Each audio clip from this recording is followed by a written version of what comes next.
CURES is sponsored by Wheeler Health's Better Choice program. More at wheelerhealth.org. Helping you lead a healthier life. This is CURES. Hi, everyone. Welcome to the CURES Show, where we explore the cutting edge of wellness from credible sources. I'm Kathryn Sollmann. We're happy you're here. Did you know the average woman juggles 4 jobs? Kids, career, aging parents, and home life? Well, Kathryn Sollmann knows it, and she wrote the book. She calls it The 4 Jobs Club. She's actually the author of the new book coming out called The 4 Jobs Club, How Smart Women Care for It All: Kids, Aging Parents, Home, and Career. And it also features 200 simple tips and strategies from 50 C-suite women on how they found ways to blend work and life and take care of themselves, too. Kathryn, thank you so much for being with us. Well, it's great to be here. You know, as soon as I saw the title, I thought, oh, yes, I live this life. Maybe we even have more than 4 jobs, but at least 4 jobs. At least 4. At least 4. Why did you decide to write this book for women? Well, I've been coaching women for a long time, and I started hearing very frequently that women were afraid to take the next big step in their careers because of all the jobs that they have. And so I decided to do a national survey to see if it was just my coaching clients or if it was much broader. And I found out that it was indeed broader. But even bigger than that, I found out that women felt left behind by more senior women who weren't giving them tips and strategies about how they did it. So as women, we're not generally as good as mentoring the next generation as maybe men are? I think women can be excellent mentors about, from a leadership perspective. Yes. How do you get to the next rung and all of that. But there hasn't been a lot of talk historically about blending work and life. Yeah.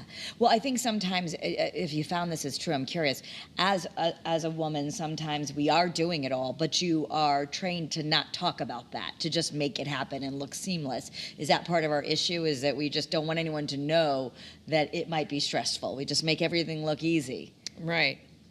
Women think it's a badge of honor to say I'm crazy busy. Yeah. And are very reticent to ask for help. So that's something we need to work on, asking for help. Right. Get off your island and ask for help. That's one of the chapters in the book. And you have to make yourself helpable. You have to be vulnerable. You have to say, I need help in these areas, and I'll also help you. So as you go through, you've got all these different areas to help women with 200 actionable, simple tips that we can start doing to have a better work-life balance. What about the women's partners? A lot of people will say, well, in a lot of these households, are there men at home? Is the problem that women are doing more of the home stuff? Well, men are helping more than their fathers ever did. But there's a difference between helping and owning. So on a really busy Saturday morning, when kids are flying in 17 directions and there's so much that needs to be done in the household, and a husband says, "How can I help?" That's not actually helpful, because then you have to stop and say, okay, which one of these 50 things should I give to him? And I have to explain it and make sure that you do this part and that part, and you think, oh my God, I'll just do it myself. Yes. Okay, I'm guilty of that. And I know that we need to be vulnerable and ask for help, but I've also been guilty of probably getting annoyed that if I ask for help, that I'm going to have to do all the things you just mentioned. So how do we get around that? Well, you do get around it by thinking of some of the very big tasks that need to be done, day in and day out, every week, whatever, and you decide who is going to own which task. And own means that you are responsible all the time for that task from start to finish. Okay. And so then women can take that off their mental load. They don't have to think about that particular task. And then the more you do that, the less of a mental load you have. Okay. Does it work though? Like, let's say your husband says, "Sure, I'll own the grocery shopping." And then you're thinking, okay, he said he'd own the grocery shopping, but I just got home and we're out of A, B, or C. So not to harm on men, but like, does this work? And if you are going to do something, what's your advice on sharing those tasks with your spouse in a way that really works? Well, part of it is letting go of perfection. Okay. And, a lot of women in the book talked about how, they want the towels folded a certain way, and their husband would fold the towels, and they'd go back and refold them. Oh.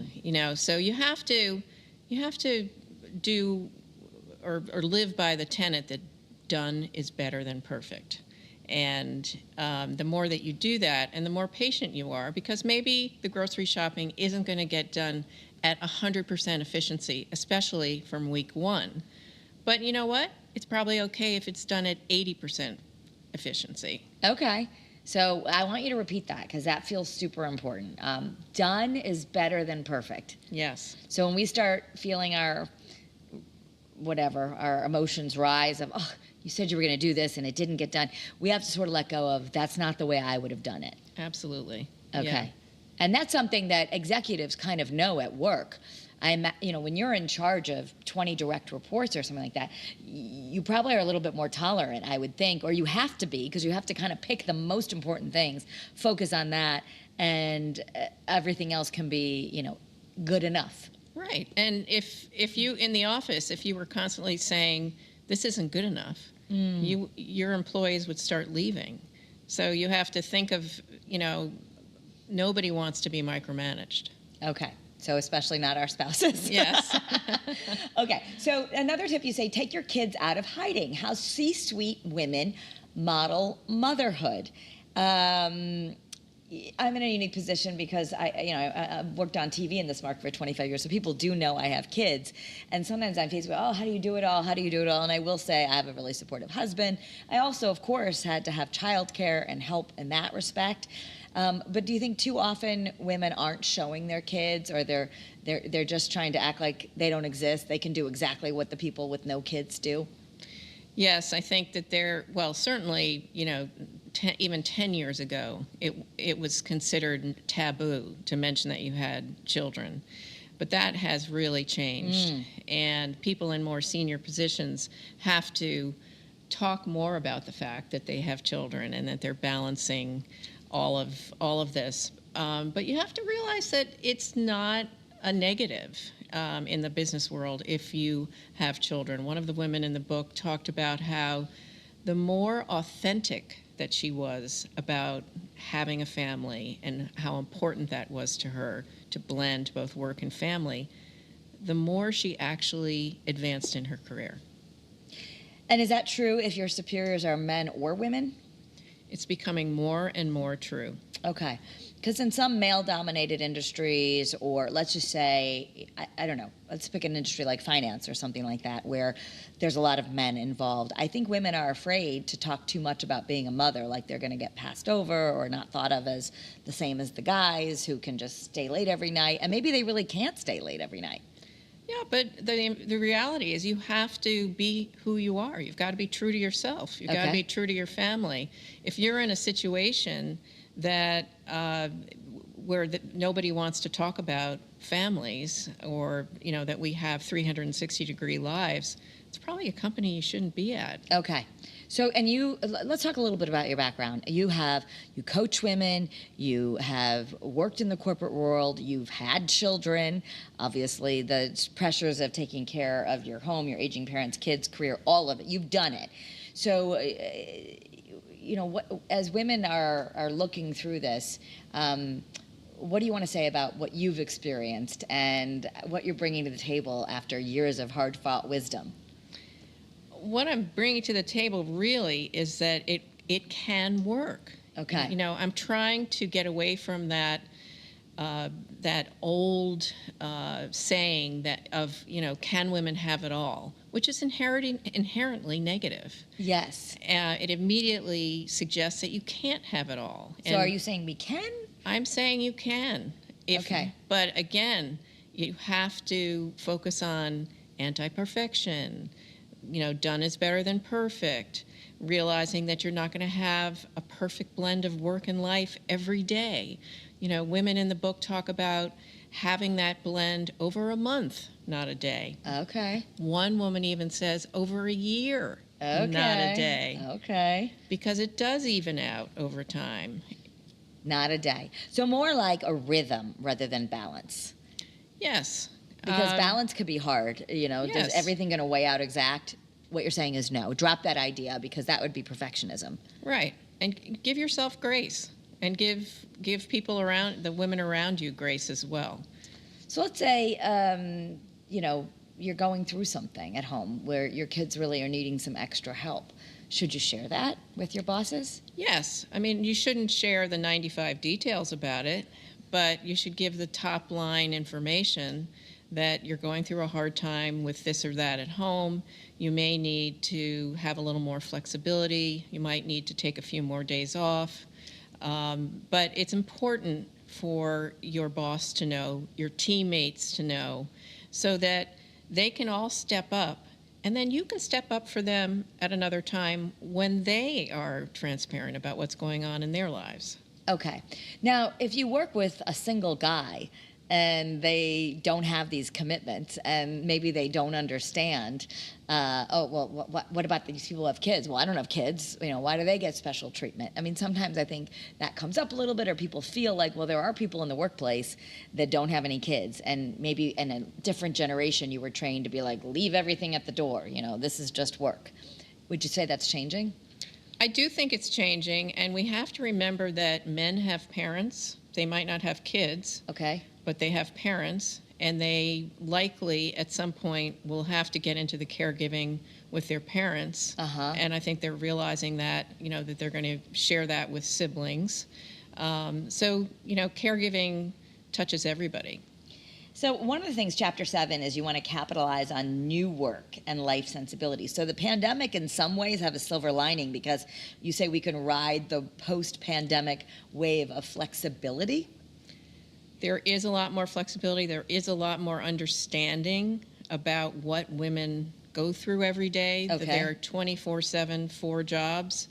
And that, because that came so much into focus, you know, through Zoom calls where they could see kids and they could see dogs and they could see, you know, all the things that were going on in the household. So yes, there's been a much greater focus on everything that women have to handle. And I think even those single men who don't have children are coming around. Okay. Well, and there might be young women, too, who also are at a period where they can give everything to their career. I can remember that. I work late. Can you come on Sunday? Can you do this? I'd be the first one raising my hand. Where now I'm not. Maybe I have more commitments, maybe. I have to plan it out a little bit more. Do you think as women age, we have to worry about that? Or we can counteract that because we actually have more value, more wisdom, we can do our jobs with more precision? Absolutely. I mean, with more wisdom, we can see where we really need that work-life blend and where we need self-care. Okay. You know, whether you're 25 or you're 55, we all need time for self-care. And what does that look like? Because it's a lot more than just taking a bubble bath or getting a massage once a month, right? Yeah. For most people, it's about exercise. Okay. You know, making the time to exercise. The women in my book really talked about how they're religious about exercise. They didn't start out that way. They had to get into a routine, but they schedule it like business appointments now. The successful C-suite people Yes. do. Okay. Because sometimes you hear that, like, oh, they just can't do it, and it's an all or nothing. Like, I either have to give everything to my job or I have to do this. And that's not where you're seeing, at least not the good advice from women being successful. They might go out on their lunch break and go take their yoga class and come back and rock their business meetings. Right. Most of them are getting up really early. Okay. Early, so they're usually doing it in the morning. The 5 a.m. club, Yes. as we've heard about in that book. Yes, Yeah. I'm not in that club. Okay, yeah. But the idea that you do it before because the evenings can get hectic. Yes, Okay. absolutely. So the other thing is, in Chapter 1, you start out with planning work and life from your heart. What does that mean? It means that when you're young and you're looking for a life partner, it isn't only about love. Okay. It's about really finding a partner who's going to be a partner. Okay. And realizing that at some point, if it's true, that you want to have a family, and what's that going to mean? And are you on the same page with that partner? Because lots of times, even today, I hear about young women who think about having children, and they're surprised to find out that their husbands say, I really want you to stay home. And that's something you need to talk about Ahead of time. Okay. Yeah, you say that you want to get your life before you get a partner. Well, that's I think a lot of women now are getting married later, so that they have a better idea of what they want in their life. And they've had more experiences, and they have more wisdom to plan that part of their lives when they're going to be mothers or caregivers. Okay. And do you find that some women are choosing to actually take a few years off at first when they're having a family, or less so? And do you think there's a cost that comes with that? I'm surprised to find out that there's still a good amount of young women who are leaving the workforce. And that's one of my major goals with the work that I do, is to show women that there is a huge cost to leaving the workforce. They give up up to 4 times their salary every year that they're out, and that's because they're not only giving up their salary, but they're giving up their benefits and their ability to save and invest that money. And so it really adds up. There's also a cost of just general career progression. And so you really have to think carefully and make sure that you're going to be able to make up that loss. Okay. Which I think is very, very hard to do. Okay. So it's better to find a way to blend work and life so that you can do the 4 jobs. Well, and that's the thing. It might sound overwhelming. For me, and sometimes I've been asked, to speak to women about this. I call it plugging the energy drains, I guess. But we need to find the parts that really stress us, which might be different for other people, and outsource that somehow. Absolutely. And what's great about the book is that it really emphasizes what the senior level women have thought about outsourcing. They view it as an investment, not a cost. Okay. So rather than, oh my gosh, it's going to cost me $150 to clean my house, they're thinking this is an investment in my mental health, to come home to a clean home and to know that I don't have to do that on my Saturday. Right. Okay. One woman said, my kids are going to remember the time they spent with me, not that we had a perfectly clean house. Yeah. You don't want to be spending your Saturday cleaning the house. But we can all find small ways to outsource that are going to give us more time with our family, more self-care time, and even more time to invest in our careers. Yes. Okay. So one of the things that I think technology has made this easy, I always say the easiest energy drain that pops up for me is grocery shopping. I just don't like it. I think it's very draining. I think going to a store is draining. And I generally forget half the things. So I found that doing it online, it's so worth the extra $6.99 or whatever.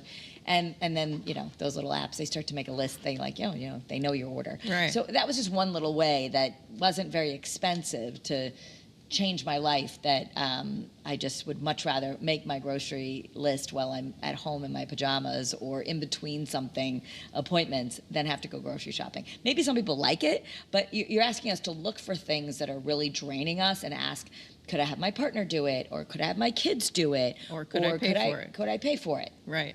Yeah, absolutely. And once you find 5, 6, 10 of those things, you're adding up all this time and stress that you can get rid of. Yes. Okay. We're going to take a moment, speaking of, and hear from one of our sponsors, which we have to do, and they'll tell you a little bit about managing a mental health issue. So take a listen. Struggling with gambling? Wheeler Health's Better Choice program offers personalized support and treatment to help you regain control. Visit wheelerhealth.org to learn more and take the first step towards recovery today.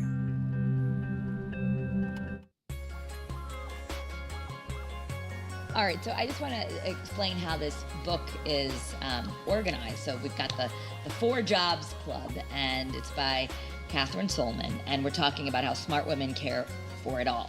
So Kimberly Page is the Chief Marketing Officer for BET Networks.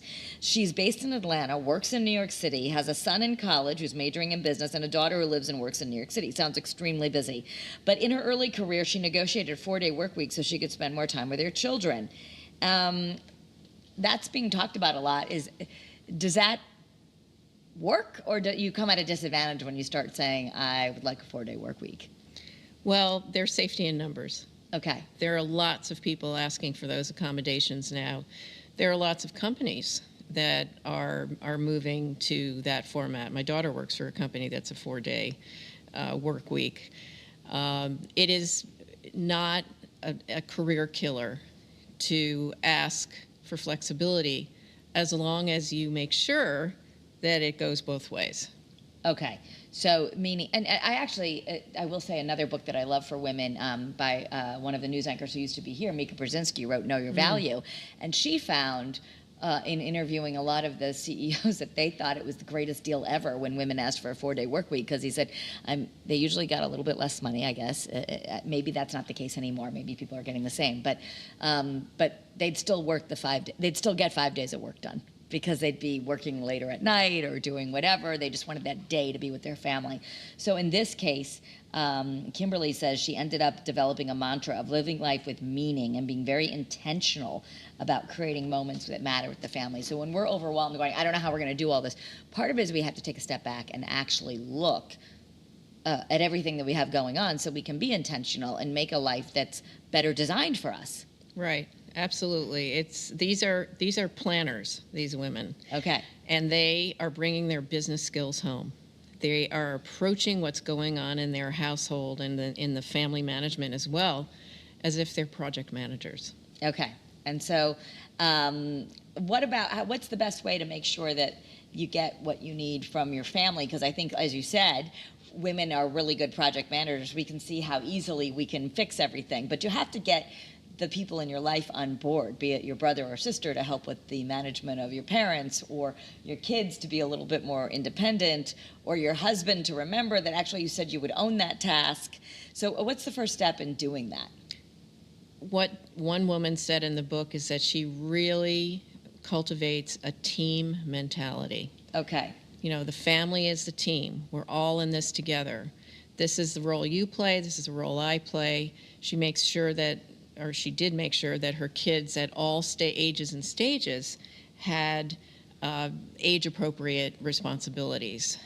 And, you know, it's trial and error, and you have to be patient. And again, not the perfection, but over time, it works. Okay. And perfectionism is a big thing. Would Yeah. you say women are, especially women who are leaders in the business world, do we tend to be too perfectionistic as a whole? Yes.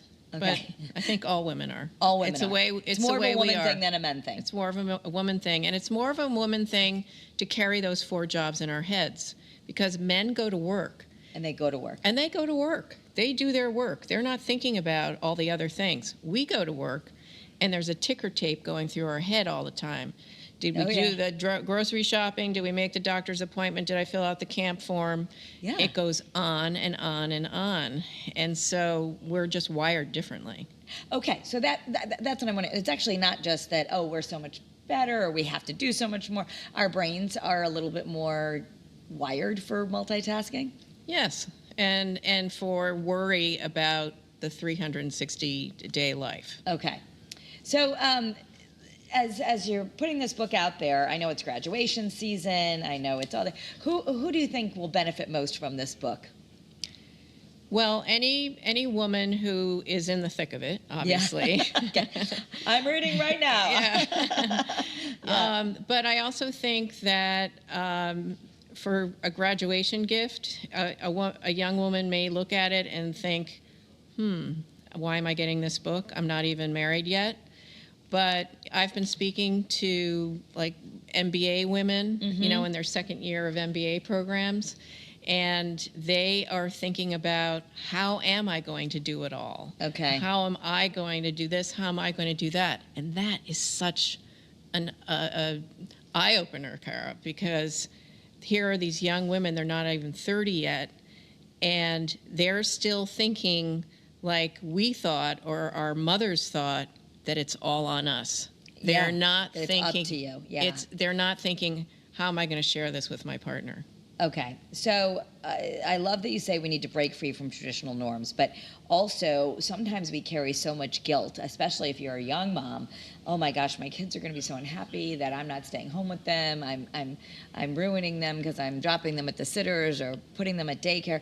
That's really our guilt, right? You're saying don't assume your children will be unhappy at daycare. And many of these women, they found it was the reverse. They were really excited to be there and make friends. Right. If you involve your kids in your work, if you talk about your work in a way where age appropriately they can understand what you're doing, you can be working for a bank and you can say, I help people buy houses or buy cars or whatever. And you talk about the people that you work with so that they get to know them even just by name, and they understand a little bit about what you do, then you're not going off every day into this big black hole called work. Yeah, and they don't know why you're there. Yeah, right. Yeah. So you want, we only have 90 seconds left, but like if you were to leave people with something, there's so many great things in here and so much great advice because you've got 200 simple, actionable steps. But I want to leave people with one. Don't let a situation that'll disrupt your life for 30 days derail a career you could have had for 30 years. That's my favorite. Okay. And that means stop, take a beat, think about all your resources. Give yourself that time. Don't let an emotional low push you out the door. Okay. So think about it and gather your troops, gather help, gather some support from your partners who I think often do want to help, but we have to be a little bit less perfectionistic and more clear about the stuff that would really help. So some great advice. You can join the club too. It's called the 4 Jobs Club. You're in it already if you're working and have kids and parents and all those things. But thank you so much for being here, and thank you for writing the book. And I know folks can get it everywhere. Is that right? Right, absolutely. Okay. 200 tips from 50 C-suite women. So we got to be all in and help each other out. Thank you for watching Kara's Cures. If you enjoyed this podcast, please subscribe and leave us a review. You can also share it on social media, or if you're watching on television, we thank you for that as well. Thank you, Kathryn. Thank you. Have a great day, everyone, and be well.